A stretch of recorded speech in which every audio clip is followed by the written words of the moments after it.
Welcome to VoroMotors. Today we're going to show you how to replace the suspension on your Kaabo Mantis King GT. In this video, we're removing the front suspension, but the same steps will apply for the rear. For these tasks, you'll need 2 socket wrenches, an 18mm socket, a 2mm hex key, 6mm hex key, rubber mallet, and a torch lighter. We'll start by using your 6mm hex key to remove the brake caliper. Next, use your 2mm hex key to remove the 4 hex screws that secure the front fender. Remove the nut covers, then the nuts from both sides of the swing arms using your 18mm socket. You may need to tap the socket wrench with a rubber mallet to help loosen any loctite. Once the nuts are removed, free the motor wire by pulling on the black lever inside the swing arms. Use your 6mm hex key to remove the axle rod bolts located at the top of the swing arms. You may need to use a torch to help loosen any loctite from the bolt. Use a long screwdriver or metal tool and a rubber mallet to knock out the metal axle from inside the swing arms. Once the axle is removed, you can take out the swing arms.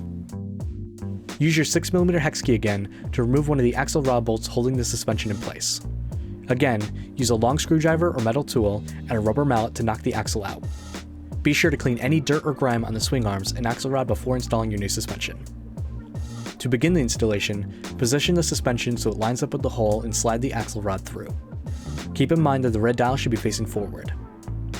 Screw on the bolts using the 6mm hex key.